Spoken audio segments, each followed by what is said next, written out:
বিসমিল্লাহির রহমানির রহিম। ভাই ও বোনেরা, যে যেখান থেকে আমাকে দেখছেন এবং শুনছেন, আপনাদের সবাইকে আমার সালাম, আসসালামু আলাইকুম। আশা করি আপনারা ভালো আছেন, আমিও ভালো আছি। UK property gossip by Tasmina YouTube চ্যানেলের পক্ষ থেকে জানাই শুভেচ্ছা। মানব জমিন পত্রিকাতে খবর ছাপা হয়েছে, শেখ হাসিনা সহ সাবেক 3 প্রধান নির্বাচন কমিশনারের বিরুদ্ধে মামলা করল বিএনপি। এটি খবর অবশ্য গতকালও প্রকাশ হয়েছিল। সে খবরটিতে যেটি বলা হয়েছিল যে মামলা করবে, আর আজ প্রকাশ হয়েছে যে মামলা অলরেডি করা শেষ। এখন কাদের বিরুদ্ধে মামলা করলো?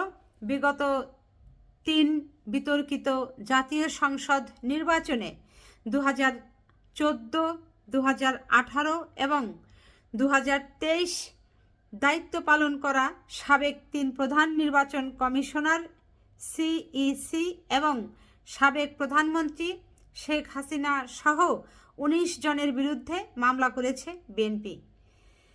তো রোববার রাজধানীর শেরেবাংলানগর থানায় মামলা করে দলটি। শেরেবাংলানগর থানার ভারপ্রাপ্ত কর্মকর্তা মোহাম্মদ উমাউল হক বিষয়টি মানব জমিনকে নিশ্চিত করেছেন। এই ছিল মূল খবর। তো আসলে শেখ হাসিনা সহ এই যে 19 জনের নামে মামলা হয়েছে, এখন অনেকেই বলছেন যে গত 5ই আগস্ট 2024-এ শেখ হাসিনা দেশ থেকে চলে গেছে।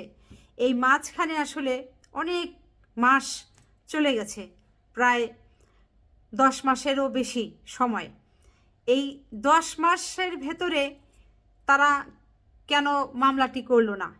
তারা তো উদ্যোগ নিয়ে এর আগেও এই নির্বাচন কমিশনারদের বিরুদ্ধে প্রধানমন্ত্রীকে আসামি করে মামলা করতে পারত।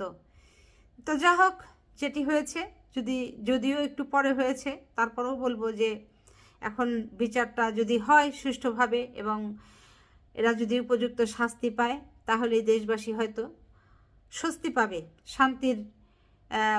শান্তি বোধ করবে। এরপর বাংলাদেশের জনগণ আরও একটি কথা যেটি বলছে যে বর্তমান সরকারকে উদ্দেশ্য করে, অন্তর্বর্তী সরকারকে উদ্দেশ্য করে, যে সামনেই তো জুলাই মাস, এই জুলাই মাসেই তো ছাত্রদেরকে হত্যা করা হয়েছিল। তো প্রায় মোটামুটি 1 বছর পূর্ণ হয়ে যাবে। তো এই 1 বছরের ভেতরে কেন এই বর্তমান সরকার এই শেখ হাসিনার অন্তত একটা অপরাধের কারণে তার শাস্তিটা নিশ্চিত করতে পারলো না?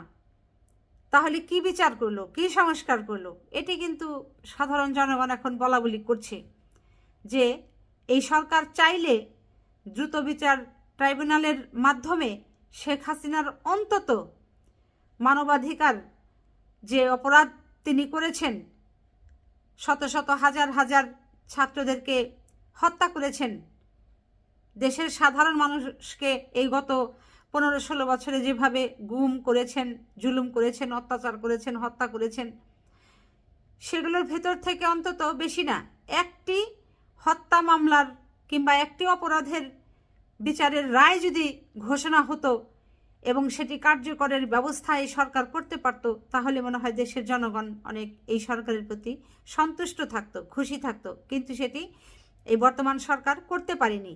এটি কিন্তু জনগণের একটি এই সরকারের কাছে প্রশ্ন, যে কেন অন্তর্বর্তী সরকার শেখ হাসিনার অন্তত একটি অপরাধের বিচার করে বিচারের যে রায় সেটি কেন ঘোষণা দিতে পারলেন না? তো যা হোক ভাই বোনেরা, এ বিষয়ে আপনাদের কি মতামত, আপনারা কি বলতে চান, সেই মূল্যবান মতামতটি অবশ্যই কমেন্টের মাধ্যমে জানাবেন প্লিজ। সবাই ভালো থাকবেন, সুস্থ থাকবেন এবং আমার জন্য দোয়া করবেন। আমার এই চ্যানেলটিতে লাইক, কমেন্ট, শেয়ার এবং সাবস্ক্রাইব করবেন। আসসালামু আলাইকুম, আল্লাহ হাফেজ।